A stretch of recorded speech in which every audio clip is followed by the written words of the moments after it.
Let's get started. चलो भाई आते हैं यहाँ। सबसे पहले तो एक क्विक सा रिकैप करते हैं।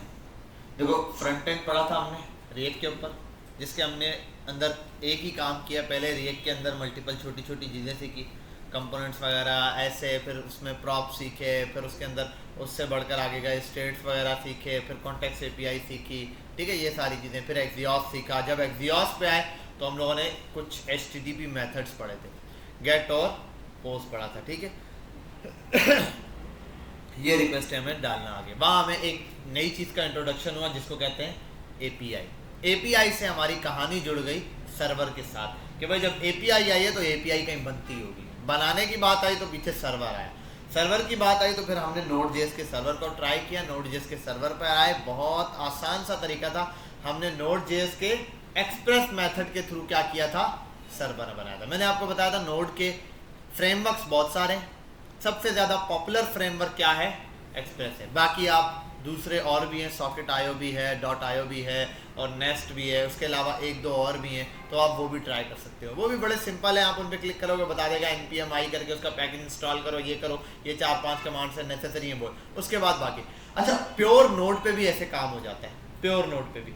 लेकिन प्योर नोड के अंदर क्या होता है कि जब आप प्योर नोड पे काम करते हो ना, तो फिर आप ये नहीं करते कि एक्सप्रेस को गेट किया, एक्सप्रेस ऐप डॉट गेट सीधा सीधा नहीं।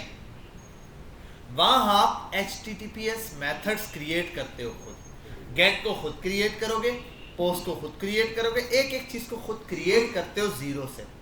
लेकिन ये जो मेथड्स है ना, इनका बिहेवियर ऐसा है कि एक जैसा है, तो आपको बार बार ये बनाने ना पड़े, इसलिए आसानी के तौर पे आपको सारे फ्रेमवर्क्स बने बनाए मिल जाते हैं, चाहे वो फिर एक्सप्रेस हो, नेस्ट हो, सॉकेट आईओ हो या इसके अलावा और कोई भी फ्रेमवर्क हो, ठीक है। यहाँ तक का सफ़र बड़ा सिंपल था, आसान था। इस सफ़र में हमने एक चीज़ देखी कि हम पहले साइन अप साइन इन करते थे शुरू में, तो हमारे पास कोई डेटा कहीं सेव नहीं होता था। फिर हमने एरे बनाना सीखा, एक फाइल बनाई, एरे के उसमें फाइल में सेव करना शुरू किया। फिर कॉन्टेक्स्ट एपीआई देखी, हम वहाँ से उसको हर जगह मूव करवा सकते थे, ठीक है। उसके साथ फिर हमने एक सर्वर देखा। फिर फ़ायदा ये होता था, फ्रंट एंड हम बंद करते थे, कोई इसी को ऐड करके बंद किया फ्रंट एंड तो गया डेटा।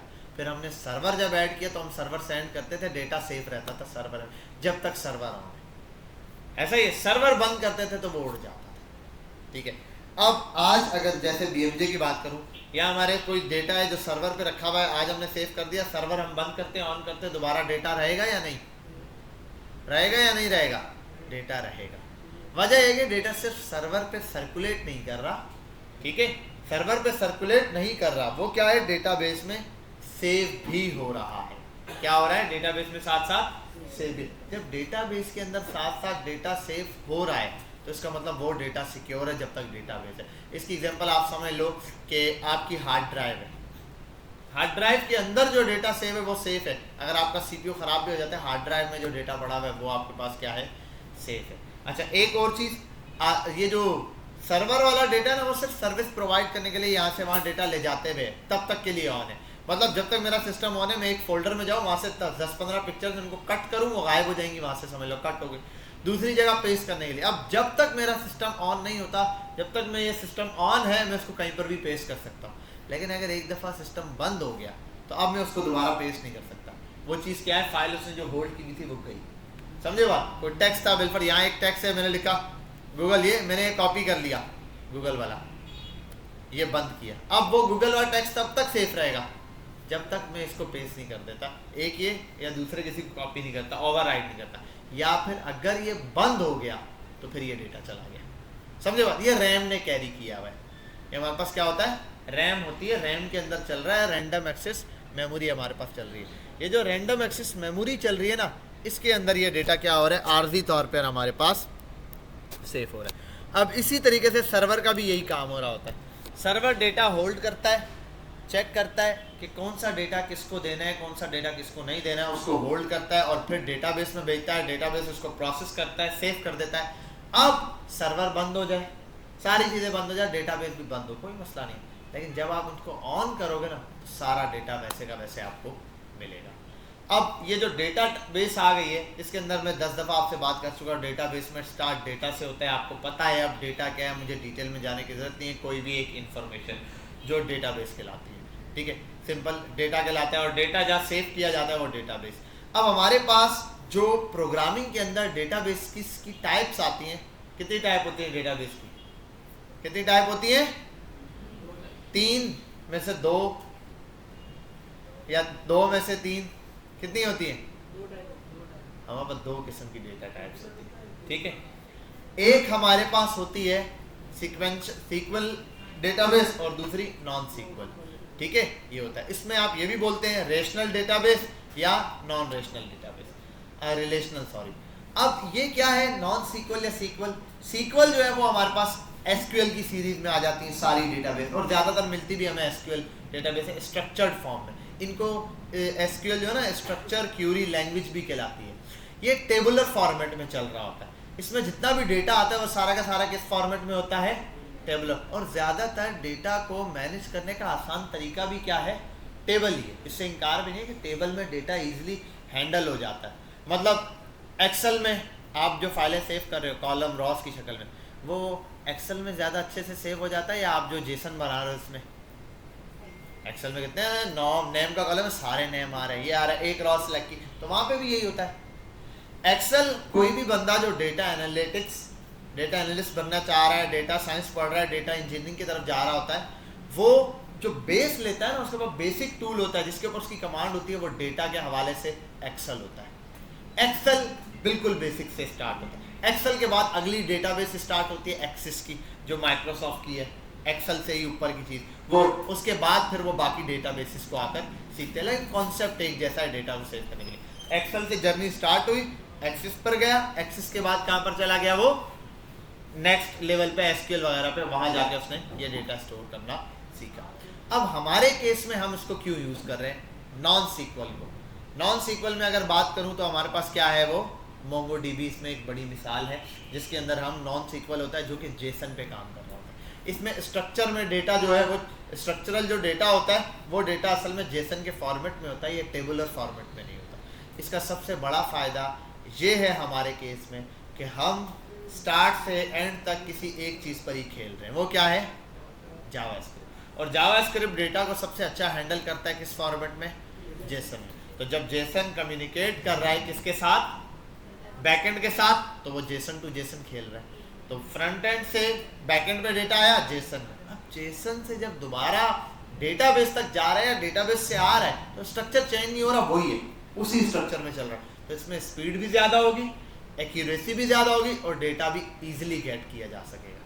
समझ के बाद, और प्रोग्रामर को एक ही चीज़ पर मेहनत करनी पड़ेगी, 2-2, 3-3 चीज़ें सीखने की जरूरत नहीं। हाँ, एक बंदा है जो PHP पे काम कर रहा है, वो पीछे एसक्यूएल लगा सकता है, इसके पीछे भी आप एसक्यूएल अटैच कर सकते हैं। बड़े प्रोजेक्ट जितने भी होते हैं, हाई लेवल क्वालिटी के जो बड़े बड़े प्रोजेक्ट्स हैं, उनकी तकरीबन डेटाबेस हमारे पास एसक्यूएल ही होती है, ठीक है। जो बड़े बड़े डेटाबेसेस होते हैं उनके बैक पे तकरीबन डेटाबेसेस क्या हो रही होती है? एसक्यूएल ही होती हैं। वो ज़्यादातर एसक्यूएल ही यूज़ करते हैं, क्योंकि जब बहुत ज़्यादा बिग डेटा आ जाता है तो उसको हैंडल करना फिर थोड़ा सा मोंगोडीबी में मुश्किल होता है, लेकिन बहरहाल जितना भी काम होता है वो मोंगोडीबी पे भी होता है। अच्छा, अब इसके ऊपर आपको कौन सी आनी चाहिए? एसक्यूएल आनी चाहिए या मोंगोडीबी आनी चाहिए? अब ये क्वेश्चन डिपेंड करता है अपॉन द सिचुएशन। मतलब अगर एक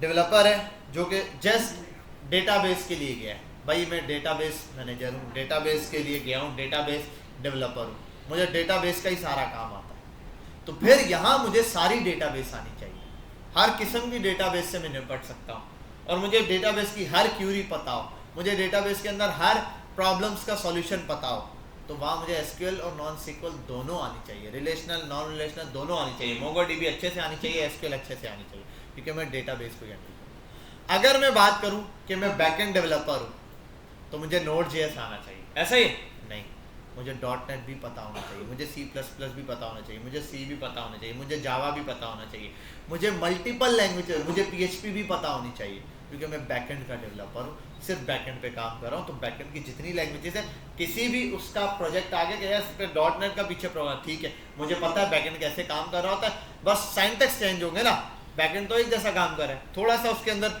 जो है वो सिक्योरिटी लेवल चेंज होगा या थोड़ा सा स्ट्रक्चर चेंज होगा, बाकी तो डेटा मुझे पता है बैकएंड का क्या कॉन्सेप्ट है, मैं बैकएंड के हिसाब से काम करूंगा। बैकएंड पे मुझे पता है ब्राउजर तो ये 4 ही मेथड उठाएगा, गेट का, पोस्ट का, पुट का, डिलीट का, ये उठाना है, उसने तो और कुछ नहीं उठाना, तो इसी के ऊपर मैंने क्या करना है, खेलना है। अब अगर कोई फ्रंट एंड का है तो उसके लिए क्या है, उसको HTML, CSS, bootstrap, JavaScript, talent CSS जितने हैं सारे फ्रेमवर्क्स आने चाहिए, क्योंकि वो फ्रंट एंड पर खुद को मास्टर समझ रहे हैं, तो वो सिर्फ फ्रंट एंड की चीज़ों को देखेगा। ठीक है, अब ये तो हो गया इंडिविजुअल एक इंस्टॉलमेंट। अब एक आता है स्पेशलाइज बंदा जो किसी एक स्पेसिफिक फील्ड पे होता है। जैसे आप लोग जिस कोर्स के लिए आए हो, जिस चीज़ को फोकस कर रहे हो, जिसकी मार्केट में डिमांड है, वो है MERN। मर्न पूरा एक MongoDB, जिसके अंदर MongoDB भी है, इसके अंदर एक्सप्रेस भी है, रिएक्ट भी है, ठीक है, और क्या होता है, Node.js। तो ये है ना, इसके गिर्द आपने घूमना है, बस आपको ये आने चाहिए। इसलिए आप किसको प्रेफर करते हो, MongoDB को। भाई सिंपल सी बात है, अगर आप जाके रखते बोलते हैं भाई SQL का सुनाओ, तो आप उसको बोलोगे पहले पॉइंट पर ही कि भाई डिग्री में इंजीनियरिंग की दे के लाए हो, सवाल तुम डॉक्टरी का पूछ रहे हो, ऑपरेशन कैसे होता है, समझ आ रही है बात? तो मुझसे वो सवाल पूछो जो मेरी डिग्री है। तो मैं जब MERN स्टैक पर आया हूँ तो इसका मतलब मैं डेटाबेस MongoDB पढ़कर आया हूँ, तो मेरा काम जिस पर है MongoDB के ऊपर है। सिंपल, उसने आपसे वैसे SQL करना ही नहीं है। हाँ, ये हो सकता है जर्नल केस में SQL क्या और उसमें क्या डिफरेंस है, स्पीड के ऊपर डिपेंड नहीं कर रहा है। स्पीड मैंने कहा ना कि डिपेंड अपॉन द सिचुएशन है कि किस MongoDB की स्पीड बहुत ज़्यादा है अगर एज कम्पेयर टू Node.js के साथ लगाए, लेकिन MongoDB की स्पीड स्लो हो जाएगी अगर पीछे पाइथन का सर्वर चल रहा हो, तो फिर MongoDB इतना ज़्यादा फास्ट नहीं है। फिर दूसरी लैंग्वेज SQL वाला स्ट्रक्चर ज़्यादा फास्ट है। ठीक है, डिपेंड अपॉन द सिचुएशन है। ठीक है, तो हमारी सिचुएशन में हम पूरा गेम Node.js पर, एक्सप्रेस पर खेल रहे हैं, तो MongoDB ज़्यादा प्रेफरेबल है। अच्छा, अब जब भी कोई भी डेटाबेस आपको सीखनी हो, SQL हो या NoSQL में हो, ठीक है, या SQL में हो, हमेशा किसी भी डेटाबेस पर सिर्फ 4 चीज़ें सीखनी होती है। क्या चीज़ें? वो क्या कहलाता है, CRUD ऑपरेशन। अगर आपको क्रूड ऑपरेशन या CRUD ऑपरेशन आता है, खत्म कहानी, आपको डेटाबेस आती है, बस। इससे ऊपर डेटाबेस के अंदर कुछ नहीं है। एक डेटाबेस है, उसके अंदर क्या करना है, यही काम करना है। ठीक है, या तो डेटा ऐड होगा, ठीक है, या तो डेटा डिलीट हो जाएगा, या तो डेटा अपडेट होगा, ठीक है, ये हो जाएगा, या तो डेटा निकाल के रीड किया जाएगा। बस ये 4 ही काम होंगे, इसके अलावा कुछ नहीं होगा। और किसी भी डेटाबेस को जब आपने सीखना, आप सीधा जाके लिख दो CRUD ऑपरेशंस इन SQL लिख दो, बेशक एग्जांपल दे रहा हूँ, ये रहा। CRUD is the acronym for create, read, update and delete. These terms describe for essential operations for creating, managing, persistent data elements mainly in relational और non।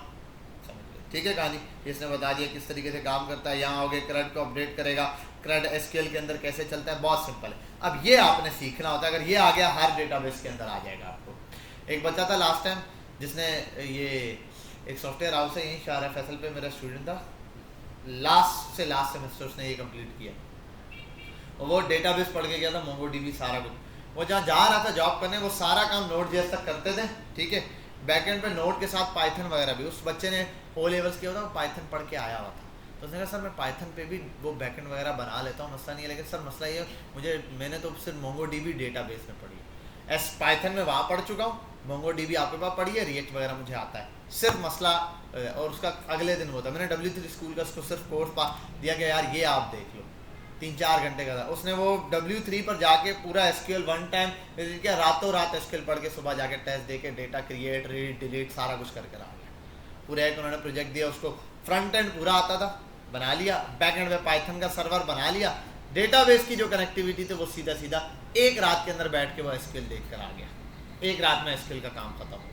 तो database बहुत आसान सा कॉन्सेप्ट है, अगर आप समझो 2-3 ही तो टर्म्स है इसके अंदर कि भाई ये करना। बस एक चीज देखनी होती है बेसिक्स कि क्या है, इससे भी पहले कि जो डेटाबेस आप इंस्टॉल कर रहे हो उसका एनवायरनमेंट कैसे इंस्टॉल किया जाएगा।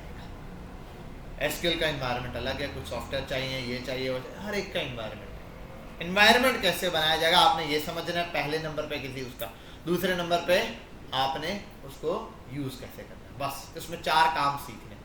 अब जो कल मैंने आपको चीज बताई थी वो क्या था, आप लोगों ने क्या बनाना सीखा था, एनवायरनमेंट बनाना। किसका, MongoDB का। आते हैं यहाँ बहुत सारे ट्यूटोरियल है भाई, MongoDB पर आ जाओगे आपको बहुत मिल जाएंगे। मैं जिसको ज़्यादा फॉलोअप कर रहा होता हूँ, क्या होता है, DB फ्री कोड के नाम से है, इस पर आ जाओ। मल्टीपल है ये सारे, बहुत सारे भाई, इसने बहुत सारों ने बनाया हुआ है, इसने किसी हर एक के साथ अलग अलग बनाया हुआ है। किसने CLI के साथ बनाया हुआ है, किसने किसी के साथ बनाया हुआ है, फुल स्टैक के साथ बनाया हुआ है। ये वाला हमारे इसमें ज़्यादा काम आता है क्योंकि ये पूरा ये भी काम का क्रिएट मन स्टैक बैकएंड। और यहाँ पर आ जाओ, ये तो टोटली हमारा ऐसा लगता है जो हमने बनाया हुआ है वो ये। तो यहाँ आ जाओगे आप, ये रहा, इसने यहाँ पर आपको बनाना होता है। बहुत आसान तरीके से, सिंपल से तरीके से इसने आपको पूरी डेटाबेस बनाना बताई। ये पहला एक्सप्रेस का सर्वर बताया, इसके बाद नेक्स्ट में मोंगोज इंस्टॉल करना बताया कैसे, इसको देखते हैं, आओ और इसको चलाते हैं। ठीक है, जैसे इसने बोला है वैसे करते हैं। यहाँ आते हैं हम मॉड्यूल 2 पर और एक्सप्रेस पर आते हैं, ओपन करते हैं सर्वर को। ठीक है, सर्वर में बहुत कुछ हुआ हुआ होगा, ऐसा ही है, पुट डिलीट पता नहीं क्या क्या बना चुके थे हम लोग। इस पूरे को कंट्रोल A करते हैं और ऐसे कमेंट आउट कर देते हैं बस। ठीक है भाई, हो गया। और एक मिनट यार, ये ऐसे काम करते हैं, इसको कट कर देते हैं। server2.js हो गया। यहाँ आते हैं server.js, ये बना दिया। ठीक है भाई, server2। अब यहाँ तक फाइल तो आपको आती है, सर्वर भी बनाना है आपने और ये भी काम करना है, दोनों में से। पहली चीज ने कहा कॉन्स्ट एक्सप्रेस लाओ, दूसरा क्या कहा मोंगोज भी इंस्टॉल करो। पहली कमांड जैसे जी इसने वैसे के वैसे एज इट इज कॉपी कर ली। पहला एक्सप्रेस को एक्सप्रेस से लाओ, रिक्वायर कर लिया। दूसरा मोंगोज को रिक्वायर करो, मोंगोज से कर लिया। लेकिन एक मसला ये है कि यहाँ पर हमने मोंगोज को इंस्टॉल नहीं किया हुआ। ठीक है, ये वैसे बता रहा हूँ, देखो एक्सप्रेस इंस्टॉल किया, अब उसने कहा यहाँ पे ये मोंगोज इंस्टॉल भी करो। मैं आता हूँ यहाँ पे, कॉपी करता हूँ, आपको ये भी चीज़ बता दूंगा कि .env क्या है। ये आते हैं यहाँ, इसको लाने के बाद CLS, ये npm i एक्सप्रेस इंस्टॉल करो, मोंगोज और नोडमोन। और ये नोडमोन है हमारे पास, हटा दिया, नोडमोन की जरूरत नहीं है। एक्सप्रेस है हमारे पास, इंस्टॉल किया हुआ है, इसकी भी जरूरत नहीं है। क्या चीज़ बचा हमारे पास, सिर्फ मोंगोज और .env। बस ये दो फाइलें हैं जो हमारे पास रिक्वायर्ड है, इनको हम इंस्टॉल कर लेते हैं बस। तो एक ये मोंगोज इंस्टॉल कर देगा, मोंगोज हमारी जो MongoDB डेटाबेस है उसके लिए। दूसरा हमारे पास कर देगा .env। चलो भाई, अच्छा चलो, ये हो गया, एक्सप्रेस इंस्टॉल हो गया, डेटाबेस हो गई। .env to manage .env file. .env file क्या होती है इसको समझेंगे अभी, आज पे वर्किंग करेंगे। बेटा आवाज़ नहीं आया आपकी, ठीक है, समझ गए पोलानी। ये करने के बाद इसने कहा यार एक्सप्रेस को ऐप से कौन है, बोलो ठीक है, जैसा आप बोल रहे हो वैसे कॉपी करते हैं, पेस्ट करते हैं, 1 by 1 जहाँ समझ नहीं आया पूछ लेना। ठीक है, ये अभी कोई मसला तो नहीं। देखो एक्सप्रेस को एक्सप्रेस से रिक्वायर किया, मोंगोज को मोंगोज से वो कर दिया हमने, मंगवा लिया। ठीक है, और एक्स ऐप के बराबर कर दिया। अब आओ यहाँ पे यूज ऐप, जेसन यूज करो। हाँ भाई पता है जेसन यूज करते हैं हम लोग, वो इसलिए इसने पहले बता दिया, हमने कहा ठीक है अभी हम यूज कर लेंगे। उसके बाद ऐप को लिसन करवाओ 3000 पे। ठीक है भाई, जो तुम्हारा दिल करे तुम उस पर लिसन करा दो। हम यहाँ आते हैं, हम इसको पोर्ट को लिसन कराते हैं, RT पोर्ट पर, पोर्ट। और यहाँ आता हूँ मैं, कॉन्स्ट पोर्ट बराबर है 5000। ठीक है, जिस पर आप चलाना चाहो चला सकते हो, वट एवर, इससे कोई फर्क नहीं पड़ता। इसको बंद करते हैं, ये हो गया। उसके बाद आप क्या आएगा, आप चला कर देखो, आपका सर्वर चल रहा होगा, चला के देखें। आओ इसको देख लेते हैं। स्टार्ट कहाँ गया वो, npm स्टार्ट server.js ही रखा है ना। ठीक है भाई, ये हो गया हमारे पास स्टार्टिंग Node.js, हमारा सर्वर चल चुका है। ठीक है, और एक चीज़ ये है कि स्टार्टिंग 1 सेकेंड, क्या एरर है, चल गया ना। ठीक है, सर्वर चल चुका है। तो हम आते हैं, इसको बाय करके बंद करते हैं। फिलहाल सर्वर चल चुका है, हमें पता है, इसको हटा देते हैं। जी भाई सर्वर चल गया, अब क्या करना है। अब इसने कहा सही है ये चल गया, हमने कहा चल गया भाई, आगे बताओ। इसने कहा बात ये है कि how to configure the MongoDB database. अब MongoDB को आपने मोंगोज को इंस्टॉल कर लिया, उसके कनेक्टिविटी के लिए सारा कुछ। पहली चीज़ ये कि MongoDB पे जाओ, अकाउंट तो बनाओ। अच्छा जी, कहाँ जाना है, उसने कहा इस लिंक पे चले जाओ। आप यहाँ आए, इस लिंक पर लॉगिन वॉगिन मांगेगा, आप लॉगिन कर लेना यहाँ से, सिंपल। ठीक है, हम इसको सीधा साइन अप होता है, डू डोंट अकाउंट है तो यहाँ से कर सकते हो। मेरा अकाउंट खैर बना हुआ है, मैं गूगल से ही लॉगिन करता हूँ, मैं क्लिक करूँगा हो जाएगा, वरना आपने वही करना है, साइन अप करना है, 2-4 चीज़ें पूछेगा और ये लॉगिन करवा देगा। खैर मैंने किया हुआ था, ये लॉगिन हो गया। अच्छा भाई ये लॉगिन कर लिया, फिर उसने कहा ये देखो आपके पास आ रहा होगा क्रिएट डेटाबेस, ये वाला option. So create a free shared cluster, I will ask you the user name and the password, so fill those in. User name और पासवर्ड पूछेगा, ये आपने लगाना है वन टाइम। और यार ये मुझे याद भी नहीं क्या था, वो चेक करना पड़ेगा, मैंने पहले बनाया हुआ है। यहाँ आते हैं हम,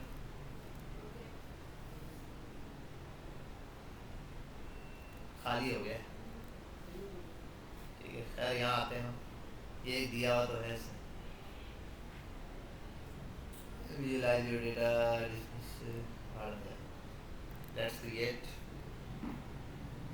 एक नया क्लस्टर बनाते हैं। ये मैं एक्सप्लेन करता हूँ आपको सारी चीज़ें। और यार ये फ्री वाला तो एक देता है, वैसे मैं यूज़ कर चुका हूँ, मेरा ख्याल है।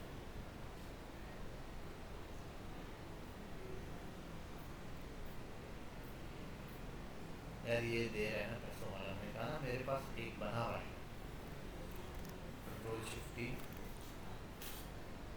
ये आ गया, डेटाबेस पर आते हैं।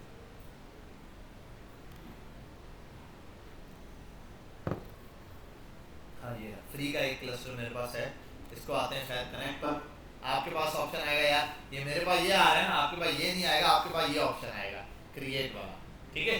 क्रिएट आएगा, आपने क्रिएट करना है, फ्री में क्रिएट हो जाएगा, उसका पासवर्ड और जो चीज़ मांगे वो दे देना। यहाँ आते हैं कनेक्ट पर। कनेक्ट पर जब मैं आता हूँ तो ये मुझसे पूछ रहा है डिफरेंट चीज़ें, ड्राइवर, कंपास, सेल्फ हेल्प, फलाना ढिमकाना, इधर आ जाओ कंपास पे, और ये आपको दे रहा है क्लस्टर। ये लिंक आपको मिल जाएगी, ठीक है, आपने ये लिंक संभाल लेना है। इसको देखते हैं बाद में, चलो भाई ठीक है, मुझे पासवर्ड इंटर करूंगा, सारा कुछ करूंगा, बोलेगा ये ठीक है, इसको नेक्स्ट करके फिनिश कर दिया, हो गया, बोल रहा है ये चीज़ आ जाएगी मेरे पास डायरेक्ट यहाँ से आया, ठीक है, इस स्क्रीन से। आपके पास 2 स्क्रीन पीछे आएगा, आपने सिर्फ क्रिएट डेटाबेस करना है, यूजर नेम देना है, पासवर्ड देना है, खत्म कहानी, ठीक है। आ जाओ, पासवर्ड अब मुझे याद नहीं, मुझे ये नहीं पता रिकवर यहाँ कैसे होता है, खैर चैट जीपीटी से था, ठीक है। यहाँ आते हैं, हाँ मेरे पास है, लिंक मिल गया मुझे, ठीक है, क्या करना है उसके बाद उसने कहा ये जो लिंक है ना आपके पास, ये बड़ा काम का लिंक है, इसको आप सेव कर लो ऐसे किसी में। अभी मैं फिलहाल के लिए आता हूँ यहाँ, मैं बनाता हूँ कॉन्स्ट डेटाबेस URL, ठीक है, इसको से कैमल केस कर दिया तो ठीक है। तो यहाँ करने के बाद ये इसके अंदर मुझे डेटाबेस का क्लस्टर पेस्ट करना है, क्लस्टर कौन सा, ये वाला, तो कॉपी करता हूँ और उसको यहाँ पे पेस्ट कर देता हूँ, ठीक है भाई। ये चीज़ आ गया। अब यहाँ मुझे पासवर्ड लिखना पड़ेगा, वट जो भी है वो पासवर्ड हम देखते हैं, एक ये, और उसके अलावा एक और चीज़ करनी पड़ती है, वो मैं बता दूंगा। ये तो मैंने यहाँ पर पेस्ट कर दिया भाई, इसको करते हैं फिलहाल के लिए हम बंद, ठीक है। यहाँ आ जाते हैं, अगली चीज़, हाँ भाई ये हो गया, इसने कहा ठीक है, क्लिक हो गया, ओके हो गया, नीचे आओ, मोंगोज ये process.env, ये वाली चीज़ अभी आपको मैं समझा देता हूँ ये क्या है, ठीक है। ये जो इसने चीज़ बोली हुई इसको समझते हैं, आओ भाई।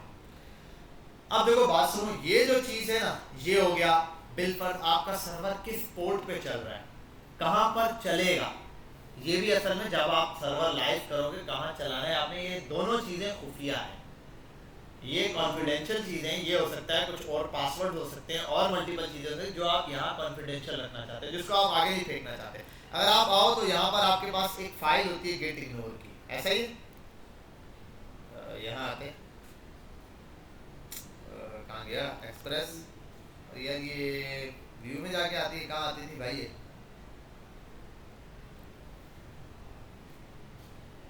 कहाँ गया हिडन आइटम्स, हिडन आइटम्स नहीं शो हो रहे, हटा हुआ है क्या, मैं भी हटा हुआ है यार, मेरे पास है ही नहीं है।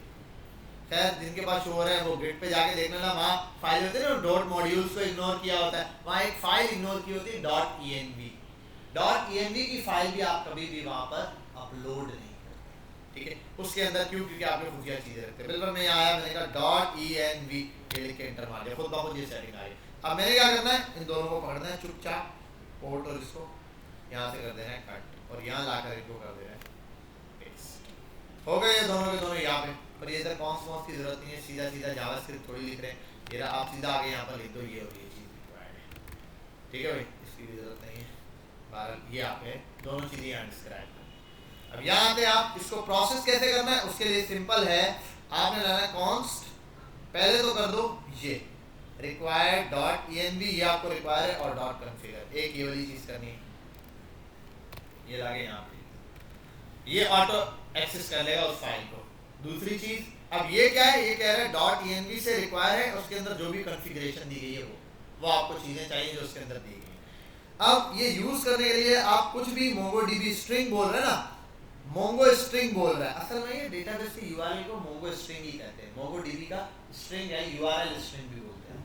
आप इसको जो नाम देना चाहो वो दो, और ये असल में चीज है इसको एक्सेस करने के लिए बस process डॉट env, क्या process डॉट env, ये चीज आप चला दो। बिलफर्ड आपने ये चलाई यहाँ से, और यहाँ मैं करवा देता हूँ, बिलफर्ड लाते हैं यहाँ, मैं कंसोल पर प्रिंट कराने के साथ लिख देता हूँ डॉलर, और यहाँ ये आते हैं, साथ में लिख देते हैं प्रोसेस डॉट, अरे यार ये लाइन कॉपी करते हैं, process dot env dot database URL, मैंने नाम ये दिया डेटाबेस यूआरएल, इसकी जगह मैं कर देता हूँ हटाओ, इसको हटाते हैं, इसकी जगह हम पोर्ट कर देते हैं, पोर्ट तो ये दिया था ना पोर्ट डॉट port पोर्ट, यहाँ करके देख लो port पोर्ट, आओ चेक करते हैं क्या ये पोर्ट का नाम दे रहा है, कनेक्ट हुआ है।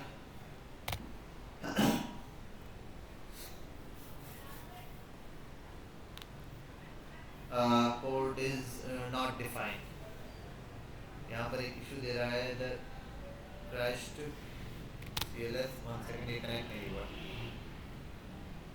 process डॉट env, मैं एक चीज देख लूँ यहाँ, mongo string, mongo connection,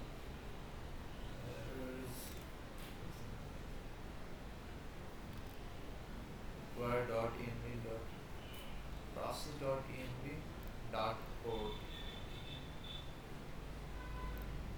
equals to 5000, एक मिनट ये हम बताते हैं, पोर्ट की जगह होता है डेटाबेस यूआरएल, ये सब बता दें।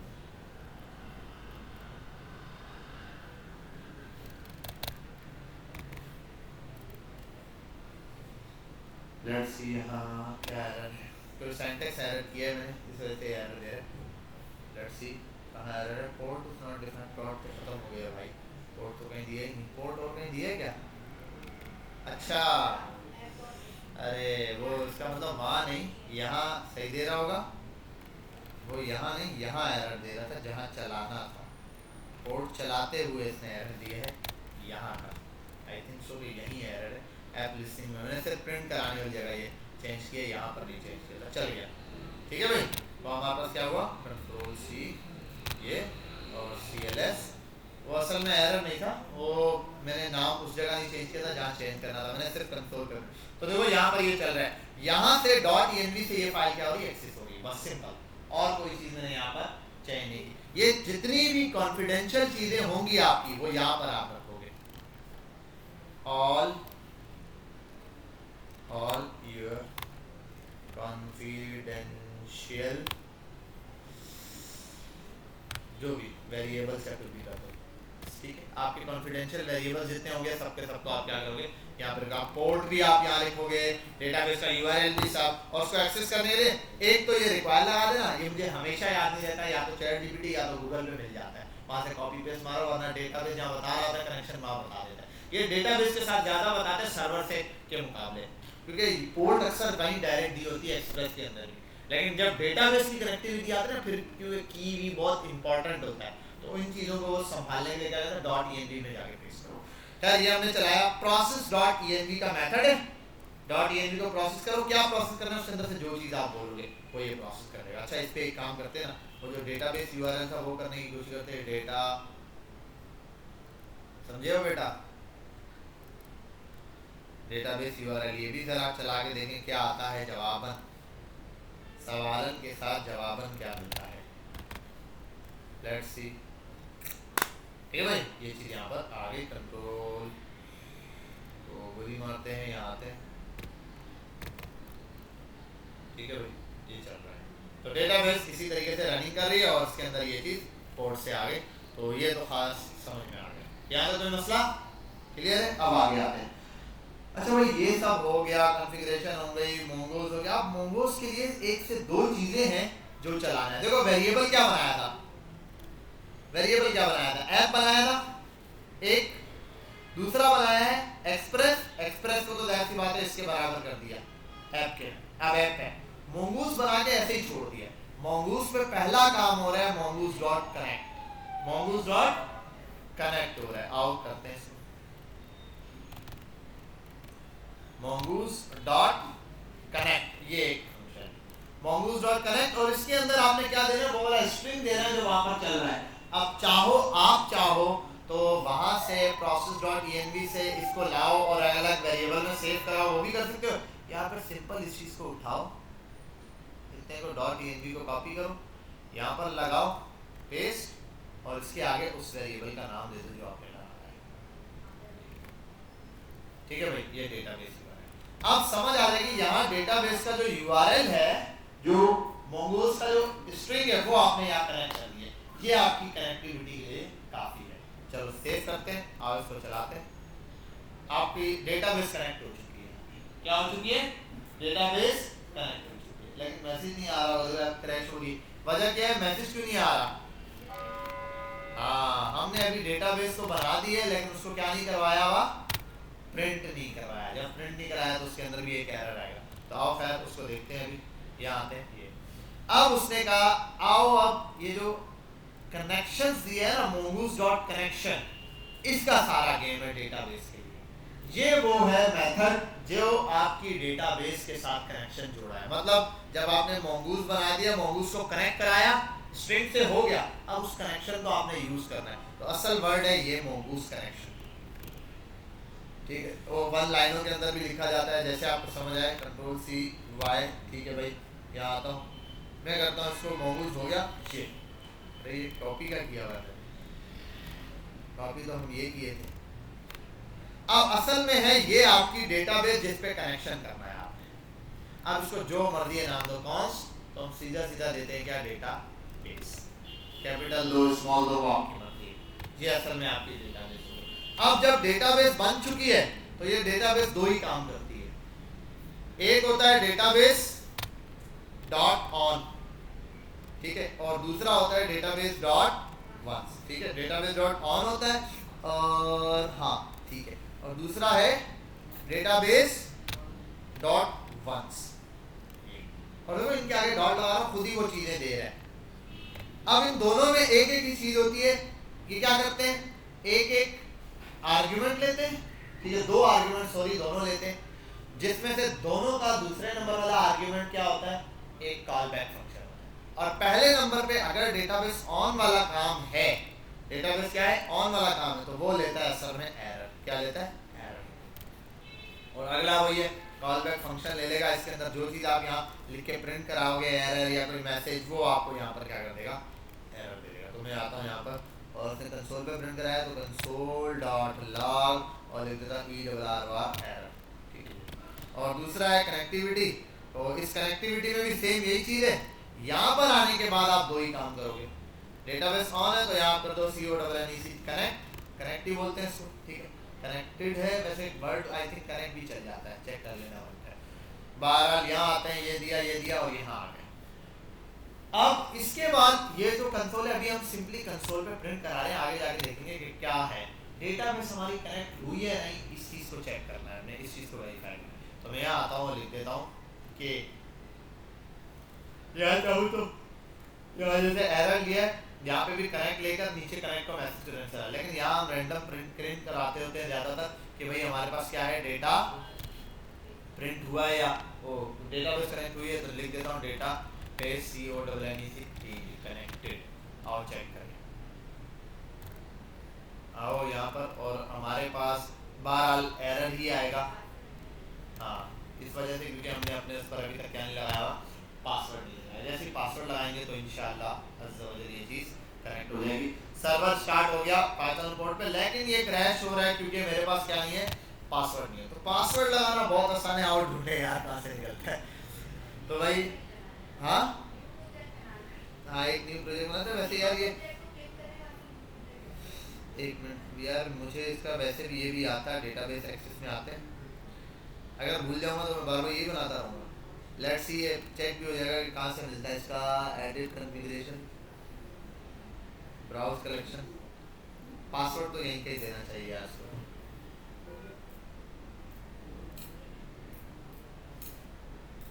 Password password browse collections. यार मुझे अभी याद नहीं कि मुझे इसका पासवर्ड कहाँ था।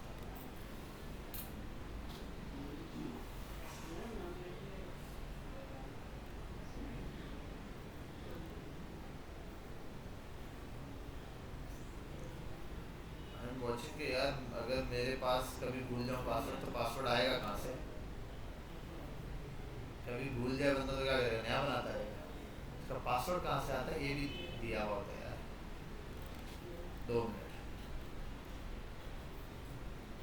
यार। Configuration, editing, cluster, unity connect के ऊपर कहीं आना चाहिए।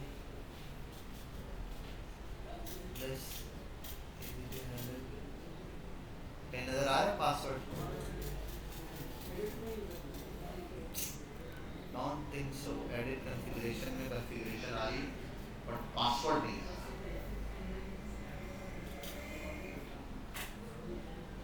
यार। पासवर्ड तो देता है यहाँ, पासवर्ड नहीं दे रहा, ये दिमाग खराब यार। यहाँ आते हैं,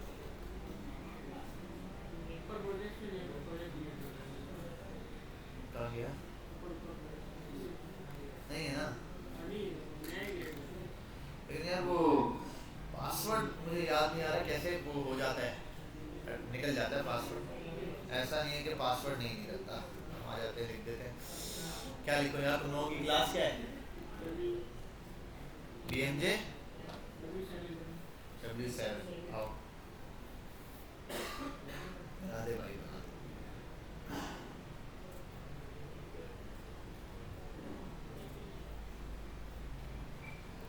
अच्छा भला पासवर्ड भूल गया मैं।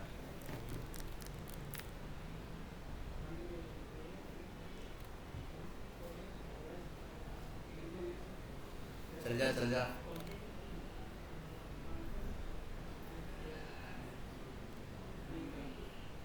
ये रहा ना फ्री वाला।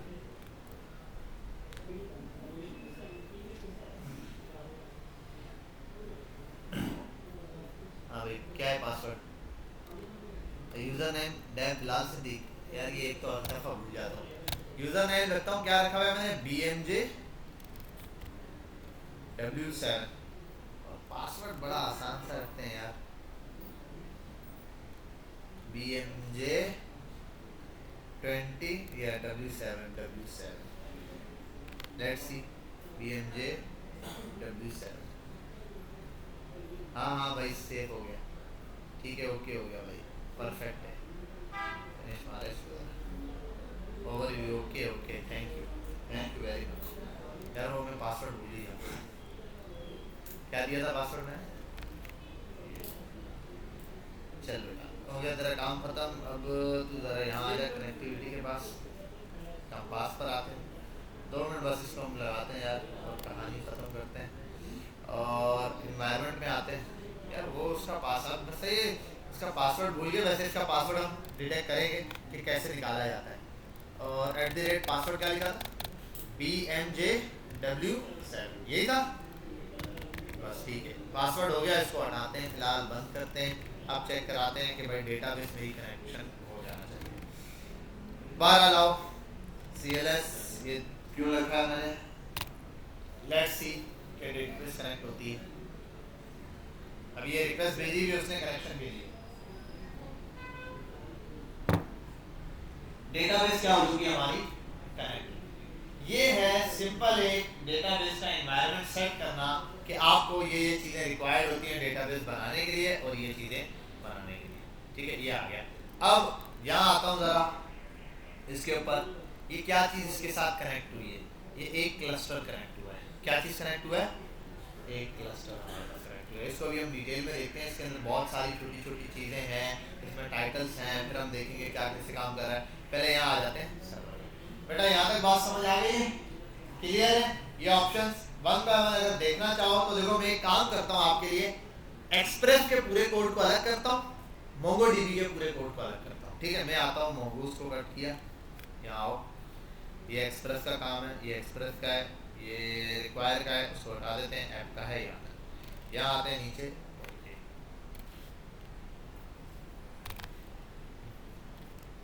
एक्सप्रेस कोड, ये एक्सप्रेस का कोड है।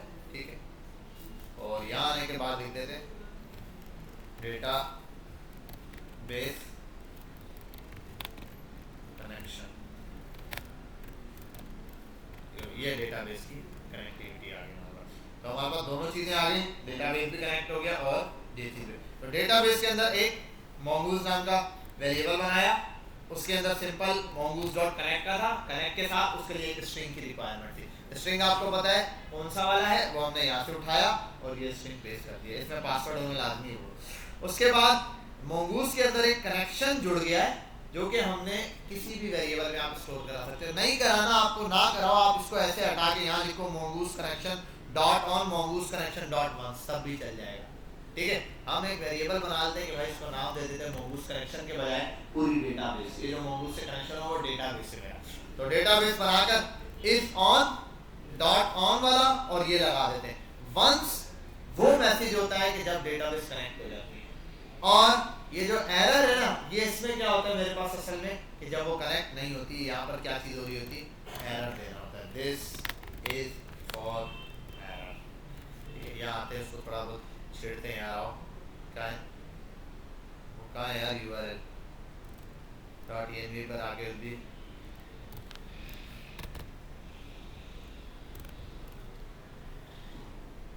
अभी भी कनेक्ट है, मुझे शर्म नहीं आई।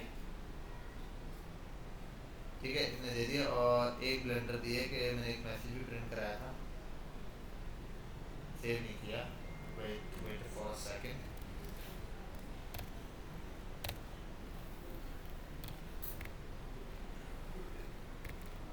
यहाँ पे दोबारा control C Y CLS C, second error भी हम प्रिंट कराते हैं। आ गया बात, एक एरर कहाँ दिखाया इसमें,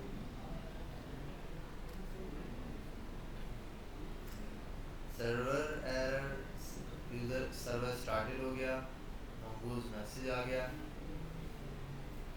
mongoose एरर दिए जस्ट एरर, लेकिन एरर जो मैंने लिखा है वो नहीं प्रिंट कराया है। ये भी एक ब्लेंडर है, इस पर भी एक बार देखना है कि भाई ये ब्लेंडर क्यों नहीं दिखाया है। ये यहाँ एरर दिखाना चाहिए, जो कंसोल पे इसने एक मैसेज दिखाया ना इतना लंबा एरर, तो वो तो एरर प्रिंट कराने की वजह से, ये एरर प्रिंट कराने से यहाँ एरर शो करवाना है इसने। लेकिन जहाँ मैंने ये मैसेज प्रिंट कराया, यहाँ इसको मैसेज प्रिंट कराना चाहिए था। बहरहाल उसको देखते हैं, BMJ क्या था, W7 पर ये हो गया। ठीक है, अब आते हैं कि भाई ये डेटाबेस कनेक्ट हो गई, हमें पता चल गया, और ये हमारे पास ऐप का कोड आ गया, इसको भी हमने देख लिया, और ये .env है। अच्छा, एक और चीज़ ये भी कर देता हूँ, हटा उसको कट करते हैं, चलो ये ऐसे ही रहने देते हैं।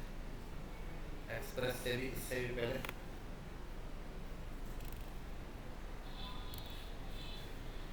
Required confidential variables from .env file. ठीक है भाई, बाहर यहाँ आते हैं, इसको यहाँ लेकर आते हैं डेटाबेस पे, CLS, अबे हाँ ना, वाई,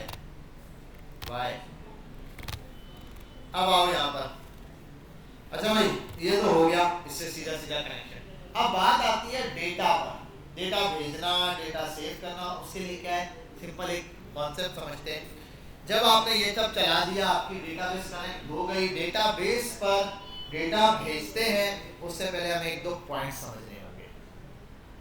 देखो, डेटा तो असल में जब आ रहा है आपके पास, कोई भी आप डेटा भेजोगे तो वो पोस्ट के थ्रू ही जाएगा। ठीक है, और गेट करना है तो गेट के थ्रू आएगा। डेटाबेस में कोई डेटा होगा तो वो गेट से आएगा, नहीं है तो अदरवाइज गेट से नहीं आ सकता। ठीक है, इसीलिए यहाँ तक ये सारा काम किया, और उसने ओवरऑल ना आपको पूरा कोड दे भी दिया। वो जो ऊपर किस्तों में कोड बताता है ना, वो एंड में से पूरा दिया। आप ये पूरा कॉपी करते हैं ना, ये वाला सिर्फ ये लगा कर पेस्ट करते चले जाता है।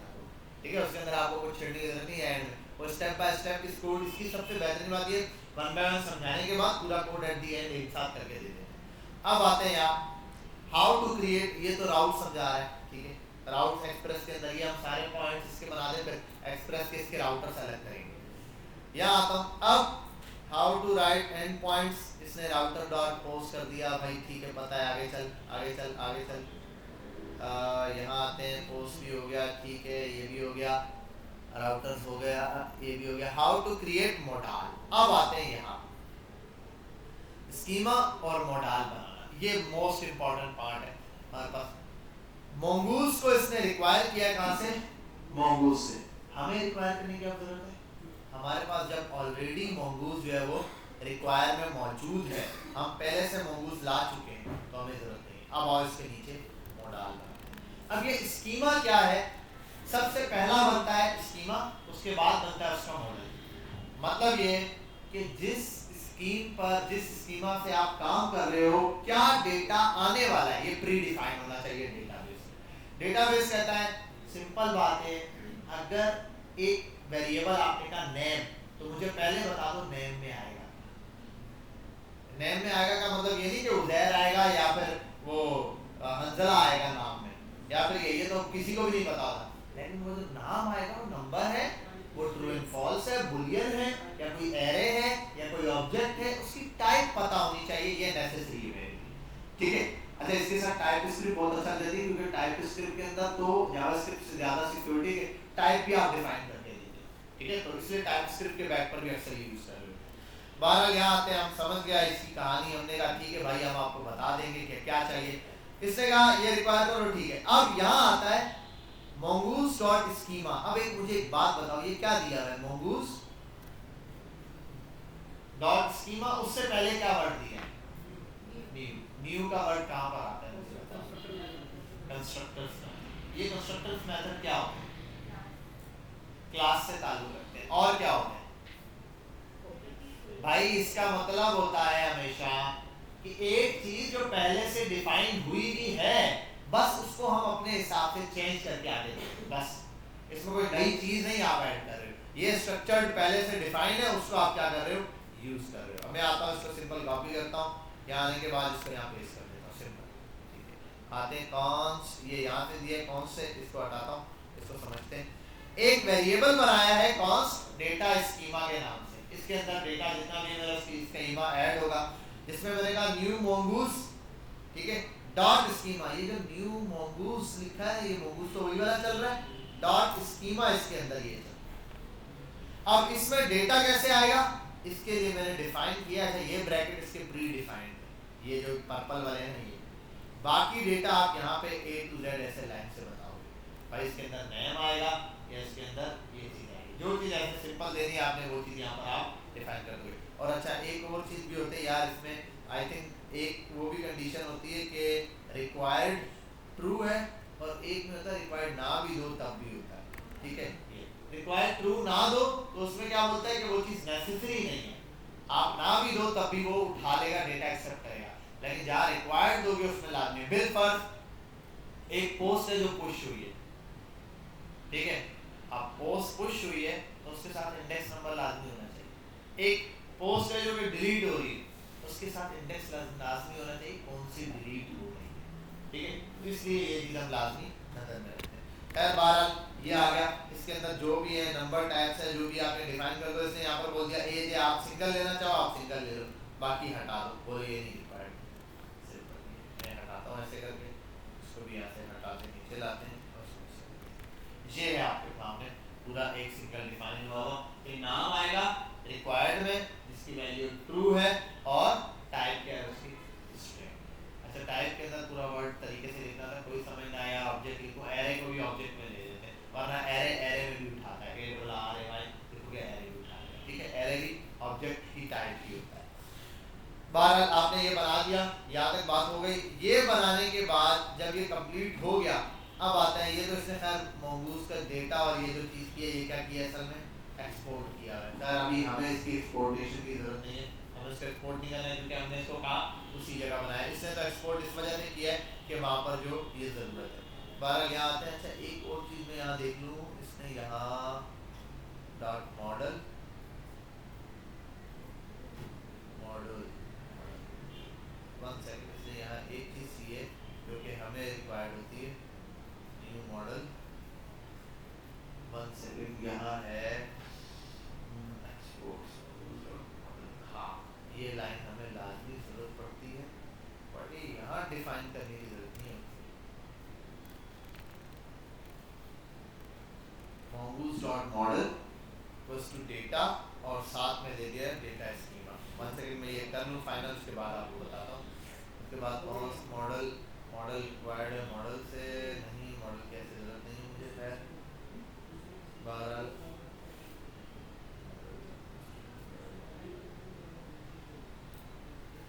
ये वहीं बना दिया मैंने।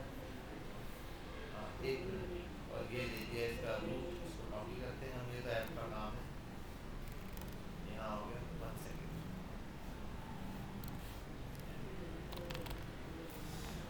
ऐप डॉट पोस्ट पोस्ट पर आ जाते हैं, ये आ गया। ये पोस्ट के बजाय हमने कहा चलो पोस्ट में दे देते हैं, request dot body dot name, और ये आ गया।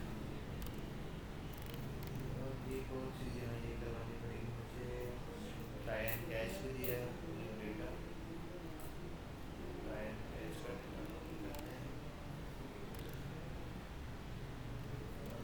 ये तो ऊपर डिफाइन हो चुका है, ट्राई एंड कैच का ट्राई एंड कैच, और यहाँ आने के बाद कंसोल रिस्पॉन्स डॉट जेसन में आप दे देना इसके लिए डेटा।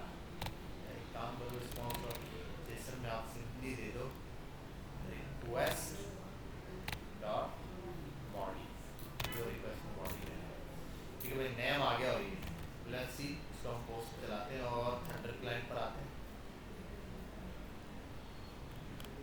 रिक्वेस्ट बनाते हैं क्योंकि हमने बनानी है कहाँ, लोकल होस्ट 5000 पर, बताते हैं, लिखते हैं लोकल होस्ट 5000 स्लैश पोस्ट बनाते हैं, और बॉडी पर आते हैं। क्या चीज़ दी थी, सिर्फ और सिर्फ name is equal to,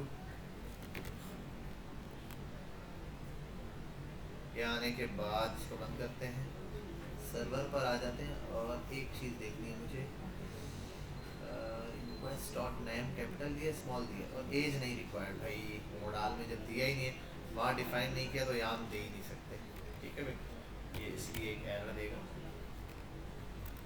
accept ही नहीं करेगा। लेट्स सेंड क्या चीज़, ओ अभी भी यहाँ एरर है, किस चीज़ का है, local host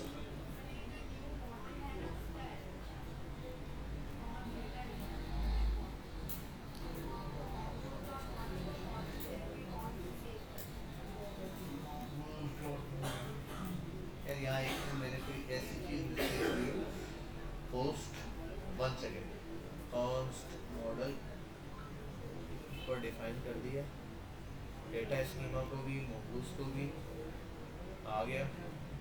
Here we have schema that defines our database structure. It has name and age property. Both fields have types and both have required. Then we have simply exporting the schema model. Now imports this model inside. हाँ, अच्छा एक minute, ये model जो उसने import किया है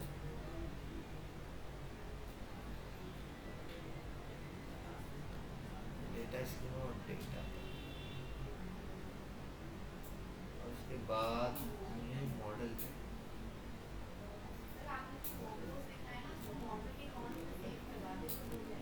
1 second, किसको,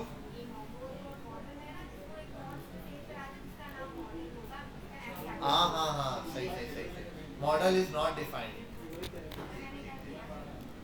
model एक और भी मसला है यहाँ, कॉन्स्ट मॉडल, ठीक है, अब ये मैच कर गया ना इससे। अच्छा, डेटा आ गया, और इस डेटा में मैंने ये चीज़ ली है, डेटा को फिलहाल प्रिंट नहीं कराया, मैं तो रिक्वेस्ट डॉट बॉडी दे रहा हूँ। लेट्स सी, 1 सेकंड चेक करते हैं,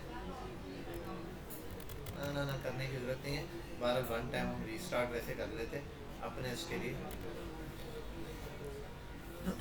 ये तो बंद ही पड़ा हुआ है, ये बंद कब किया था?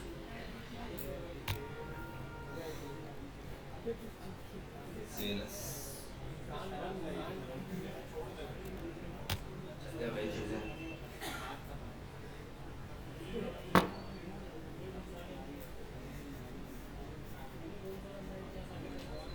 शोर नहीं, शोर नहीं, बिल्कुल खामोशी बेटा। ऑन क्यों नहीं हुआ? ऑन हो गया, बहुत टाइम लगा।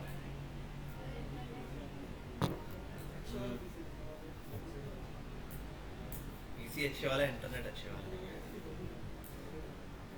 इंटरनेट भी अच्छा है यार, जब चलता है तो बहुत अच्छा भी चलता है। अभी डेटाबेस नहीं कनेक्ट हुई है।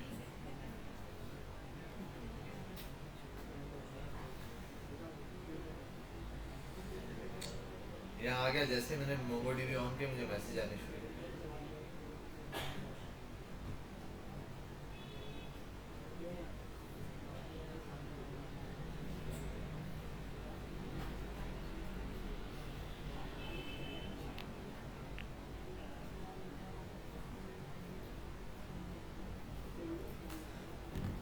व्हाट्स द इशू यार?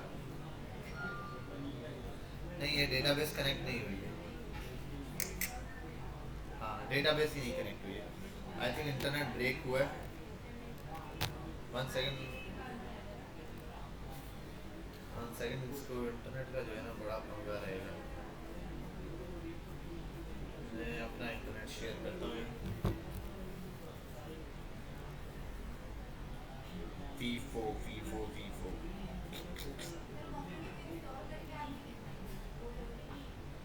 नहीं, इसको इंस्टॉल नहीं। हाँ ये तो इंटरनेट की जरूरत नहीं पड़ेगी। लेकिन बस अब कुछ टाइम बाद हम इनको लाइव कर देंगे सारी चीज़ों को, सर्वर भी लाइव, डेटाबेस भी लाइव, फ्रंट एंड भी लाइव। फिर हमें इंटरनेट की वही जरूरत पड़ेगी।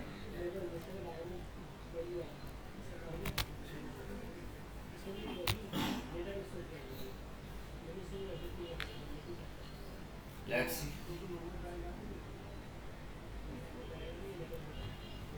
तो अच्छा चल रहा है।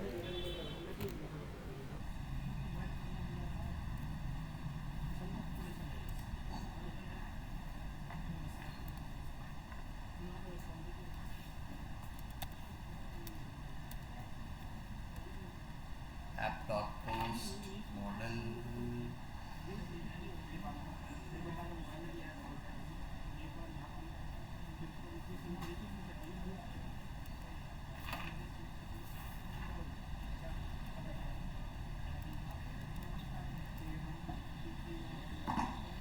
सर्वर स्टार्ट हो गया है, इसमें डेटाबेस की कनेक्ट हुई है, बहुत टाइम लगता है।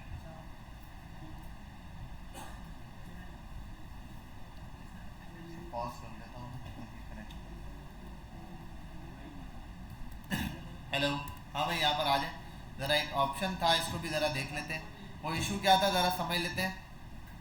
अभी जब हम डेटाबेस पर अप्लाई कर रहे थे ना, जिस नए यूज़र से रिक्वेस्ट आ रही थी ना, उसके एक्सेस को ये डिनाइड कर रहा था। क्या कर रहा था? डिनाइड कर, मतलब उसका एक्सेस अलाउ नहीं दे रहा था कि भाई इसके पास से रिक्वेस्ट आई है। क्योंकि देखो, अब मेरा ये जो की है एक, ये जो अभी मैंने आपको की दिखाई, ये लीक हो सकती है ना। मैंने वीडियो में भी दिखा दिया, आप सारे शुरू हो जाओ कल को ठकाठक भेजने। तो ये क्या करता है, एक लिमिटेड एक्सेस रखता है। फर्स्ट आपने दे दिया, कनेक्ट करके दे दिया, मैंने दोबारा हटाया, नए क्लस्टर से कनेक्ट करवाया, तो उसने क्या दिया मुझे एकदम से एक्सेस डिनाइड कि भाई आपका एक्सेस नहीं। फिर मैंने यही सिक्योरिटी में जाके पहले भी खैर बैरल देखा हुआ था, डेटाबेस की तरफ आया हूँ।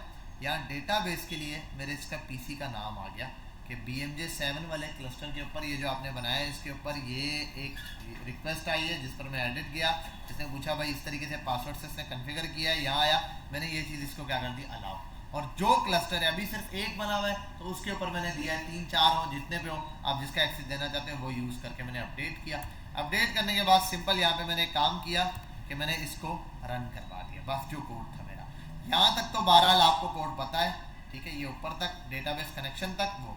अब जो है हमारे पास नेम भेजा है रिक्वायर्ड में, और मॉडल के अंदर इसको सेव करवाया, ये चीज़ यहाँ पर ये कराए। अब आते हैं यहाँ मैंने रिक्वेस्ट में कंसोल पे प्रिंट ये करवाया है, मैं अब यहाँ पे प्रिंट कराता हूँ रिक्वेस्ट डेटा को। डेटा क्या है मेरे पास, आओ देखते हैं ज़रा डेटा क्या है, ये देखते हैं, लेट्स सेंड। तो ये डेटा मेरे पास सेव हो गया। अच्छा ये जो डेटा मैंने भेजा है इसके साथ मेरे पास एक चीज़ आ रही है, आईडी आ रही है। ये आईडी कहाँ से आ रही है, ये जब जब आप बनाओगे, जब जब आप करोगे, ये डेटा एक नई आईडी जनरेट करके देगी आपको। ये डेटाबेस आपको आईडी जनरेट करके देती है। असल यही आईडी होती है जो रैंडम्स आ रही होती है। इसी आईडी पे सारा क्या चल रहा होता है, गेम चल रहा था। वरना मैंने कहा ना इतनी आईडिया कहाँ से आप जनरेट करोगे, तो ये सारी आईडिया आपको ये क्या करके दे रहा होता है, जनरेट करके दे रहा है। इसलिए फिर हम वो आईडी मैच करवाते हैं, जिसको डिलीट करना है हैशटैग आईडी है तो लिखकर तो अंडरस्कोर आईडी के नाम से ये हमें ये आईडी दे रहा होता है। जैसे मैं सेंड करूँगा यहाँ मुझे क्या दे रहा है, एक आईडी दे रहा है, वो देख रहे हो हर दफ़ा चेंज हो होकर नई आईडिया आ रही है। अच्छा एक चीज़ ये देखते हैं, यहाँ आया मैं, यहाँ आते हैं, एक नहीं सेव नहीं करवाया, डेटाबेस पर आता हूँ मैं, मेरे पास आता हूँ और यार इसका मुझे कुछ भी ऑप्शन शायद सही से याद नहीं आ रहा, व्यू मॉनिटरिंग पर था या ये यहाँ वो दे देगा, नहीं ये तो यही, एक मिनट सारे पेजेस दे देगा मुझे, हाँ चल जा, ये रहा, ठीक है भाई। यहाँ पर आता हूँ, ये मेरे पास टेस्ट और ये डेटा बने हुए। अभी मेरे पास कोई डेटा यहाँ पर आया नहीं है, ठीक है, क्यों, उसके लिए ये है कि ना तो मैंने डेटा अभी तक कोई वहां से फैच किया है और ना तो कोई डेटा इस तरीके से भेजा। अब यहाँ पर आते हैं हम, ये जो डेटा हम भेज रहे हैं ये वहाँ सेव कैसे होगा, इसके लिए ये बहुत आसान मेथड है, एक एक कमांड से इन सारों की, ठीक है। बहरहाल आई थिंक यहाँ पर भी आपको मिल जाएगी डेटा डॉट सेव वाली कमांड। यहाँ आते हैं और ये मोडाल मिल गया, न्यू मोडाल, यहाँ आते हैं स्टेटस डेरा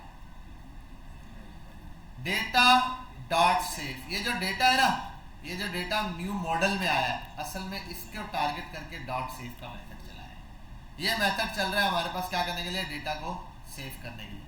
उसके बाद इसने कहा डेटा टू सेव, जहाँ पे सेव कराया उस डेटा को रिस्पॉन्स में आप वापस भेजकर चेक भी करवा सकते हो। अच्छा एक और चीज़ इसने दी है, ये तो डायरेक्ट चला दिया इसने, लेकिन ये डायरेक्ट मेथड नहीं चलाना, आपने ये वाला चलाना है, ठीक है। और उसके लिए एक और काम भी करना पड़ेगा, वो भी मैं बता देता हूँ। इस चीज़ को यहाँ से कॉपी करता हूँ पहले रैंडमली और यहाँ ला के पेस्ट कर देता हूँ रिस्पॉन्स में। एक ये काम हो गया।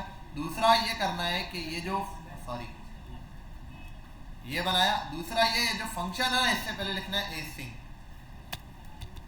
ठीक है भाई, ये हो गया। और हाँ ठीक है भाई, एसिंग इस फंक्शन को बनाना है, ठीक है। एसिंग फंक्शन वो होता है, मतलब ये कि डेटाबेस आप ऊपर से रीड करते जाओ, ये फंक्शन है एसिंक्रोनाइज फंक्शन। सिंक्रोनाइज फंक्शन क्या होता है कि मैंने क्लिक किया बेटा, क्लिक किया, जब तक ये काम नहीं हो जाता तब तक आगे नहीं बढ़ना। मतलब यहाँ पर आया सिंक्रोनाइज फंक्शन है, ये सेव कर रहा है डेटा, बैठ जाओ, कोई काम नहीं करना, यहीं बैठे रहो, जब ये काम कंप्लीट होगा तो नेक्स्ट स्टेप पे जाना, अदरवाइज यहीं रहना, ठीक है। लेकिन जब ए सिंक्रोनाइज और अवेट लगा देते हो आप, तो क्या होता है कि भाई इसको वेटिंग पे डालो, आगे चलो, आगे जो चीज़ है उसको प्रिंट करो, ठीक है, ताकि आपका प्रोसीजर रुके नहीं। अक्सर होता है आप किसी फॉर्म को सबमिट करते हैं, हो जाता है, आगे चल रहा होता है, थोड़ी देर बाद पॉपअप आता है कि मैसेज सेंड नहीं हुआ, जीमेल के ऊपर आपने देखा होगा, थोड़ी देर बाद मैसेज आता है। अगर वो ना लगाए, वो आप मैसेज सेंड करो, कोई ना कोई पॉपअप या कुछ चल रहा होगा, सिस्टम आपका वहीं रुका रहेगा। अब मैसेज सेंड हो गया तो बोलेगा मैसेज सेंड सक्सेसफुल, उसके बाद आप वर्किंग कर सकते हैं। या फिर आएगा कि मैसेज नॉट सेंड वहीं पर, तो आप स्टक हो जाओगे। कुछ चीज़ों में होता है, आप एप्लीकेशन में जब आप स्टक होते हो तो वहाँ ये होता है, जहाँ स्टक नहीं हो रहा है इसका मतलब वहाँ अवेट लगाया हुआ है कि भाई इसको रोका हुआ है, ठीक है। और जावास्क्रिप्ट का बिहेवियर आपको पता है, ये top to bottom, left to right चल रहा होता है, रीड बाय वन करके। बहरहाल यहाँ आते हैं और इधर आने के बाद ये तो खैर एक लाइन लिखी सिंक्रोनाइज और अवेट का। असल चीज़ है ये जो डेटा है ना, ये डेटा, इस डेटा को मैंने किया है डॉट सेव का मेथड। अब ये डॉट सेव का मेथड है डेटाबेस में डेटा सेव करने, ठीक है। जो डेटा यहाँ मॉडल में आ रहा है, ये आपने बताया रिक्वायर्ड में, ये डेटा यहाँ पे सेव होगा। जो चीज़ भेजोगे आप वहाँ से, ज़्यादा भेज सकते हो ऊपर से, यहाँ पर आप कम रिसीव करो, वो आपकी मर्जी है, लेकिन जो सेव करना है आपने वो यहाँ पर आप भेजोगे डेटा के हवाले से, ठीक है। फिर टू डेटा टू सेव दिया, इसको इस वेरिएबल में इसलिए प्रिंट कराया कि क्या चीज़ सेव हो रही है वो मुझे दिखा देना है यहाँ पे प्रिंट कराने के। खैर यहाँ आते हैं, इसको सेव करते हैं वंस टाइम और यहाँ आने के बाद इसको हटाते हैं, इसको ज़रा सेंड करते हैं। ठीक है, ये आ गया। और यहाँ आने के बाद ज़रा इसको चेक करते हैं अपने पास।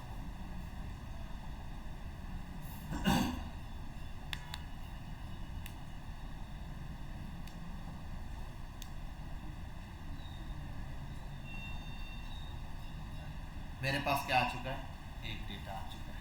समझ आ गई बात। ये डेटा अभी मेरे पास यहाँ पर क्या हो चुका है, सिंपली ये डेटा मुझे यहाँ पर नजर आ गया कि भाई यार ये वाला डेटा है, ये शो हो रहा है। देखो यहाँ से ये डिलीट भी हो सकता है, यहीं से सारी चीज़ें हो सकती हैं, एडिट भी हो सकता है, यहाँ पे आप एडिट भी कर सकते हो। यहाँ से ये आपके पास फुली एक्सेस इसके अंदर है। ये समझ लो एक डैशबोर्ड आपको मिला हो, ये डैशबोर्ड है जहाँ से आप इस एक्चुअल डेटा को एडिट कर सकते हैं। अक्सर होता है जैसे आप बिल फर्स्ट कुछ वेबसाइट्स होती हैं जिन पर आप जाके रजिस्टर करते हो लोकली वेबसाइट पर, आपने कर दिया, वो सिर्फ आपको बोलते हैं आईडी बना लो, आपने बना लिया, अब नहीं बनती कुछ भी कंप्लेन है। जैसे बैंक की बात करते हैं, बैंक में आपने कोई यूजर ने वन टाइम बना लिया, यूजर नेम भी चेंज हो रहा, आप हमको कॉल करते हैं यार ये चीज़ चेंज करनी है, ऐसे बोलते हैं ठीक है, आपसे डिटेल लेने के बाद फिर वो चेंज करते हैं। अब जब वो चेंज करते हैं ना तो उनका एक्सेस सिर्फ उनके पास होता है। तो वो असल में क्या होता है, डैशबोर्ड होता है, उनके पास डेटाबेस होती है, वो वहाँ से जाके चेंज करते थे, वो सिर्फ उनके पास है। तो इसका मतलब आपका भी यूजर सिर्फ अगर डेटा भेज सकता है, उसको आपने बोला वन टाइम उसने कर दिया, आप डेटा चेंज करना है, वो फिर आपको आप यहाँ से उसकी डेटाबेस से जाके डेटा क्या कर सकते हो, चेंज कर सकते हो। और यहाँ पे थोड़ा और डेटा भेजते हैं, खान 1, इसको भी सेंड करते हैं। ये देखो उसके फॉर्मेट से क्या रिफ्रेश करते हैं, यहाँ पे ये हमारे पास दूसरा डेटा रिसीव हो जाएगा।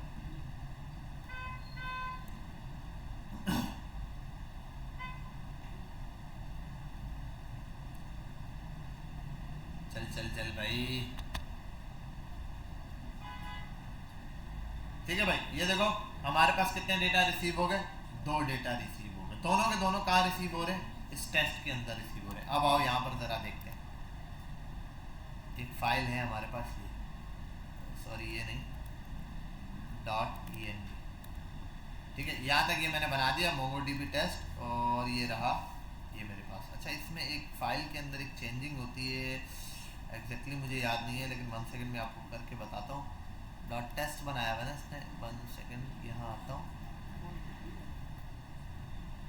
और स्लैश करके कुछ इसको बनाते हैं, स्लैश यूज़र समथिंग करके मैं कर देता हूँ माय यूज़र्स। सबर मैं इसको कंफर्म करता हूँ पहले, और बाकी चीज़ें वैसे ही हैं। और इसको चेक करते हैं,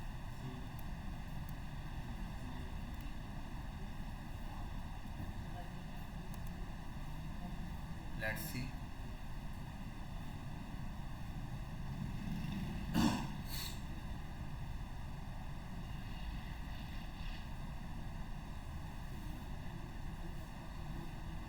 आ गया, ठीक है, ये आ गया मेरे पास माय यूजर्स और इसका डेटा, ठीक है, ये आ गया माय यूजर। तो ये हमारे पास टाइटल्स बन गए जितने ये डेटा बेसिस बन गए।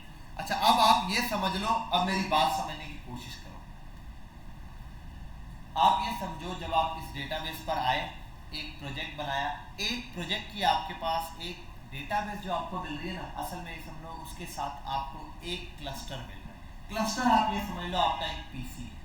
क्या मिल गया, एक पीसी। ये पीसी मिल गया आपको, कहा भाई ये आपका पीसी है, यहाँ पर आप काम करो। अब आप क्या करोगे, सारी फाइलें 10-15 फाइलें इस प्रोजेक्ट की, एक प्रोजेक्ट दे दिया, उसके अंदर 10-15 फाइलें प्रोजेक्ट्स हैं, सेल्स पर्सन है उसका डेटा है, बिलफर्स एम्प्लॉयज़ है उनका डेटा है, या बिलफर्स जो है वो सेलर है, बायर है, और कंज्यूमर है, मल्टीपल, उन सबका डेटा है। कैसे मैनेज करेंगे, आप क्या करोगे, सबको डेस्कटॉप पे भरते जाओगे, बाद में पहचान आप क्या बनाओगे, फोल्डर्स। क्या बनाने शुरू करेंगे, फोल्डर। तो ये जो चीज़ें बन रही है ना, ये हमारे पास स्क्रीन पर ये जो चीज़ बन रही है, ये क्या होती है, कहाँ गया ये समझ लो हमारे पास फोल्डर है। ये असल में हमारा एक एक चीज़ के, हर एक चीज़ का अलग अलग डेटाबेस आ गया कि भाई ये माय यूजर्स वाला है, ठीक है, ये यहाँ पर दूसरा है। अब आप ये मल्टीपल बना सकते हो। इसको बनाने के लिए कुछ नहीं बनाओगे तो वो अपने नाम से खुद बना देगा जो आपने बनाया। टेस्ट है, मैं यहाँ से इसको खैर डिलीट कर सकता हूँ, ड्रॉप किया, टेस्ट डिलीट हो गया, ठीक है। और यहाँ आते हैं कलेक्शंस पर, इस पर आता हूँ, इसको भी माय, इसको भी डिलीट करता हूँ, माय, ये वहाँ से भी डिलीट हो जाता है। मैं बताता हूँ कैसे होता है, थोड़ा सा रुके, ये डिलीट, अभी तो सिर्फ रैंडम इसको समझ रहे, ये बन गया। अब इस क्लस्टर के अंदर, ठीक है, फिलहाल कलेक्शंस में कुछ भी नहीं है, सारी कलेक्शंस खाली है। अब यहाँ मल्टीपल, आप जो कलेक्शन आपने क्रिएट करानी है ना, आप यहाँ पर आके बना सकते हैं। आपने कहा माय यूजर्स, तो यूज़र वाली डेटाबेस कनेक्ट हुई है, उसके अंदर ये डेटा जा रहा है। आप यहाँ पे अलग बना सकते हैं, आप यहाँ नया बना सकते हैं, आप बिलफर बना सकते हो सेलर्स, इसमें सारा सेलर्स का डेटा जाएगा। अब यहाँ आओगे, ठीक है, सेव किया आपने, और सेलर में जो चीज़ आपको रिक्वायर्ड है, ये जैसे डेटाबेस आ गया, कनेक्शन आ गया, ठीक है, और इसके अंदर एक और चीज़ कर देते हैं, अमाउंट भी ले लेते हैं। सेलर नेम कैसे होता है, यहाँ आते हैं, इसको यहाँ पेस्ट करते हैं और कर देते हैं AMOUNT अमाउंट। अमाउंट में लिख देता हूँ मैं नंबर आएगा, ठीक है, नंबर, और नंबर में ट्रू कर देता हूँ। और यहाँ जो डेटा भेज रहा हूँ ना, इसके अंदर भी कर देता हूँ, क्या है, नंबर था, क्या बनाया है, अमाउंट बनाया है, तो नंबर क्यों लिख रहा हूँ, AMOUNT क्या है, पता नहीं कहाँ लिख रहा था, कहाँ जा रहा था, अमाउंट। और उसके बाद क्या करना है, रिक्वेस्ट डॉट बॉडी के अंदर डॉट अमाउंट आ जाएगी, ठीक है भाई। ये तो आप आपके ऊपर, आपने जो बना दिया वो इस अमाउंट को इस अमाउंट के अंदर ऐड कर देना और यहाँ पर अवेट लगा के सेव कर देना, ठीक है। ये सेलर है। यहाँ आते हैं कॉमा में AMOUNT अमाउंट, अमाउंट में लिख देता हूँ 3000 समथिंग, फॉर्मेट किया और आ जाते हैं सेंड करते हैं। लेट्स सी, अमाउंट हो गई सेंड। अब आओ यहाँ पे रिफ्रेश करते हैं इसको।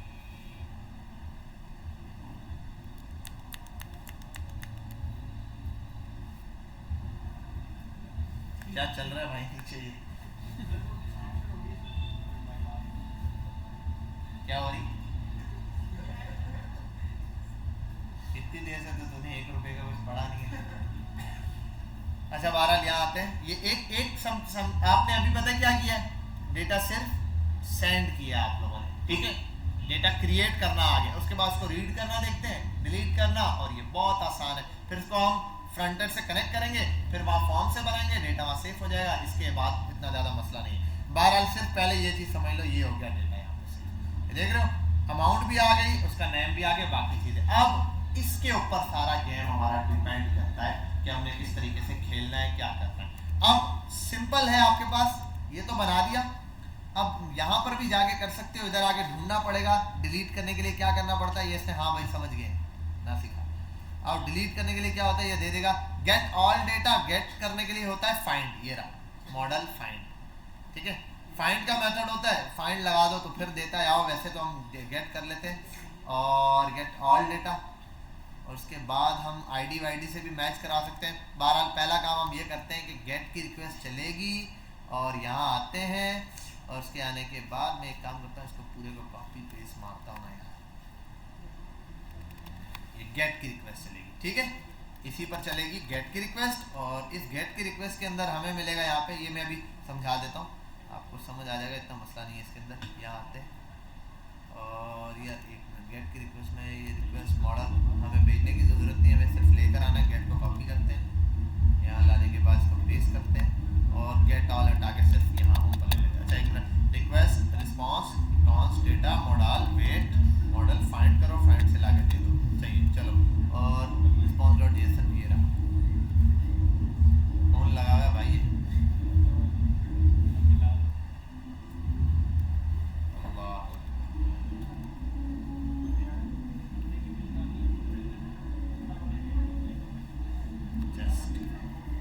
ठीक है भाई।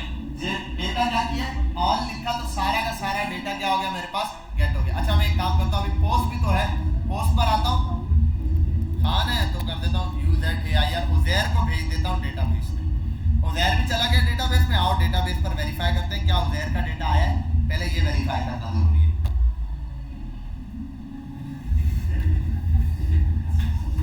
क्या क्लास चल रही है भाई, सही है। उज़ैर का डेटा यहाँ आ चुका है। अब अच्छा इस उज़ैर के डेटा को वहां भी तो एक्सेस करना है, गेट किया, उज़ैर का डेटा गेट भी हो गया, समझ गए बात। अब दो काम कर लिए, क्रिएट भी किया और रीड भी कर लिया। करंट है ना, C और R हो गया। अच्छा अभी ये CR सिर्फ अभी हम ये वहीं से जाकर सिर्फ जर्नल वे में कर रहे हैं, आपको पता है थंडर क्लाइंट पे कर रहे हैं। और एक और बात, जो बैकएंड डेवलपर होता है वो करता भी थंडर क्लाइंट से, वो फ्रंट एंड नहीं डिजाइन करता, वो यहीं से खेल रहा है, यहीं से समझता डेटा आ रहा है ना, बस फ्रंट एंड वाले ने कनेक्ट करना है। ये हम इंशाल्लाह अभी कनेक्ट करेंगे जब, तो आपको समझ आ जाएगा।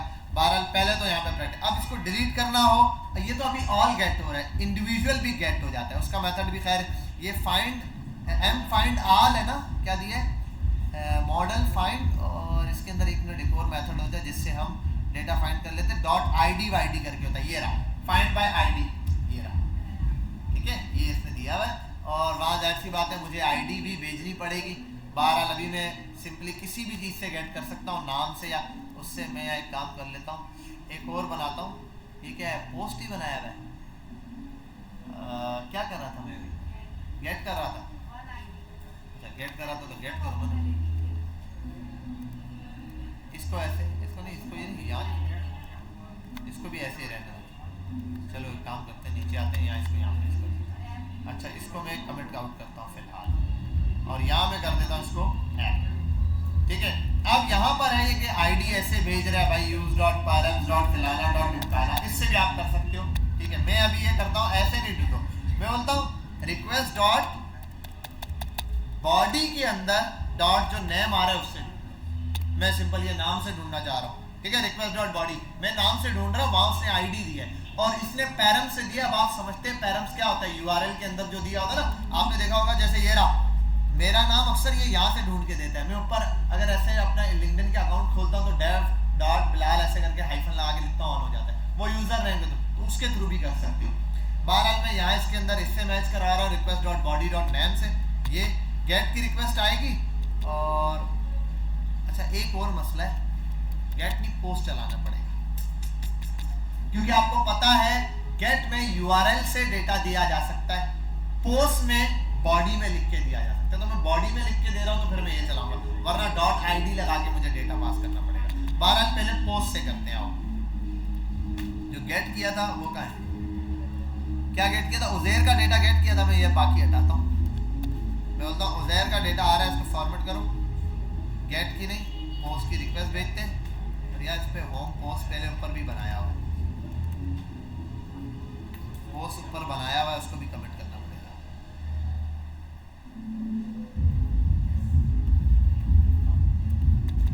बहुत तेज हो रहे हैं ये लोग, इनको समझा दो यार।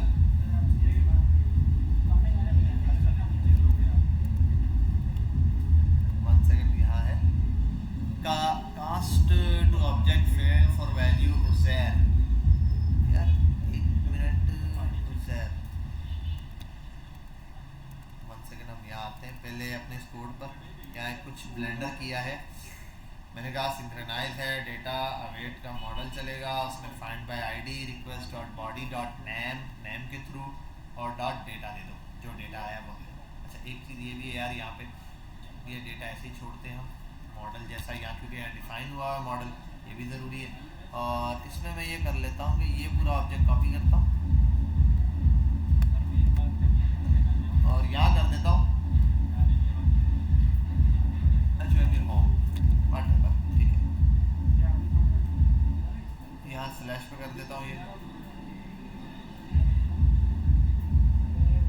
अच्छा इसको चेक कर रहा था मैं, request dot body dot name ये था, ठीक है।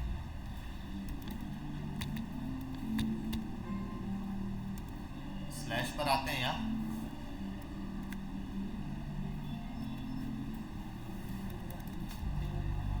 UZAIR उज़ैर है, और कौन था, क्या था, अमाउंट थी, अमाउंट 3000 या समथिंग कुछ भी यार लिख देते।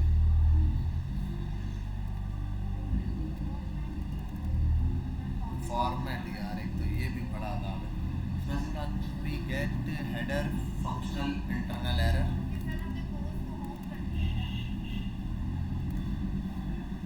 स्लैश स्लैश पर ही तो करवा रहे हैं।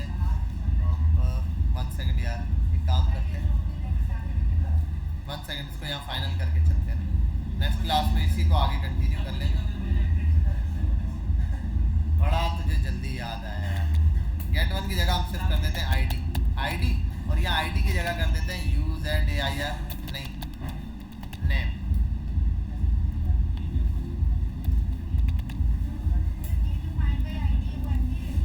क्या चीज, ओह अच्छा हाँ यार ये भी है, फाइंड बाय यूजर होता है, फाइंड बाय आईडी होता है यार, ये भी चेंज करना पड़ेगा। चलो फाइंड बाय आईडी कर दो यार। आईडी उज़ैर की आईडी का यार, उज़ैर की आईडी ये रही, इसकी कॉपी कर लेते हैं। उज़ैर की आईडी ये है। हाँ भाई ठीक है।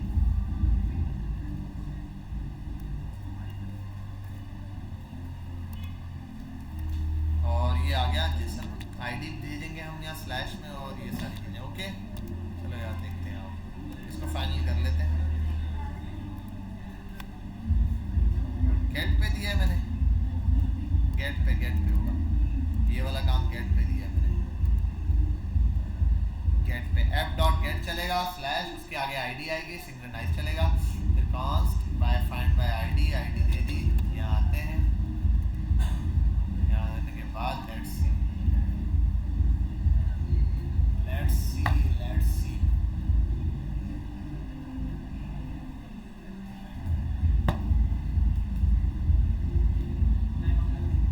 फाइंड वन,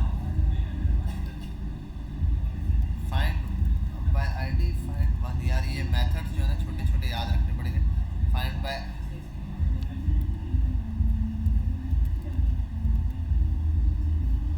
वन होगा मे बी।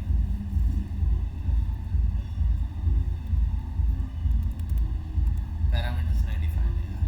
चलो बहरहाल इसको हम अगले उसमें कंटिन्यू करेंगे। खैर यहाँ तक तो यहाँ स्टॉप कर दिया मैंने, पॉज। बहरहाल यहाँ तक पहले कंटिन्यू कर लेना। एक ये मॉडल बना लेना, एक इसकी स्कीमा में आप डिफाइन करते हो पहले से ही क्या क्या चीज़ें रिक्वायर्ड हैं। अच्छा इतना याद रख लेना, मॉडल में ये जो मॉडल है ना नीचे, इसके अंदर इससे चीज़ें कम हो सकती हैं, ये जो स्कीमा में डिफाइन है, लेकिन इससे ज़्यादा नहीं हो सकती। अगर आपने 10 पैरामीटर डिफाइन किया, उसमें 10 चीज़ें होंगी, वो सब की सब यहाँ आपने डिफाइन कर देनी। जो यहाँ डिफाइन नहीं है वो डेटा अगर आप भेजोगे भी तो ये एक्सेप्ट नहीं करने वाला। तो बस स्कीमा में डिफाइन कर दो क्या क्या किस टाइप में रिक्वायर्ड है, उसके बाद मॉडल में इसको यहाँ मॉडल के अंदर इस चीज़ को ले लो, एक्सेप्ट हो गया। उसके बाद ये ट्राई और कैच क्या है, ये सिंपल हमारे पास मेथड होता है, ये सिंपल इसके अंदर पोस्ट वगैरह के मेथड है उसमें भी चलता है। ट्राई और catch, by without try catch चलाओ तब भी चल जाता है, लेकिन जब हम कोई मेथड चला रहे होते हैं ना ऐसा, फिर हम क्या करते हैं, ट्राई और कैच चला देते हैं कि अगर सक्सेसफुल हो तो ये करो, सक्सेसफुल ना हो तो ये चला। ठीक है, जैसे होता है ना हमारे पास, उसमें हम फंक्शन चलाते हैं रिस्पॉन्स और एरर के अंदर, तो ये चीज़ चलाई। तो डेटा टू सेव का काम है डेटा सेव करना, और मॉडल डॉट फाइंड का काम है डेटा ला के देना। भाई ये दो चीज़ें फिलहाल समझ लो, इन दो के ऊपर आपने काम करना है। कोशिश करना फ्रंट एंड से इसको कनेक्ट करने की, अगर कर सकते हो तो, क्योंकि आपने बाकी काम तो डेटाबेस का समझा हुआ है पोस्ट से, अदरवाइज मैं करवा दूंगा इसको।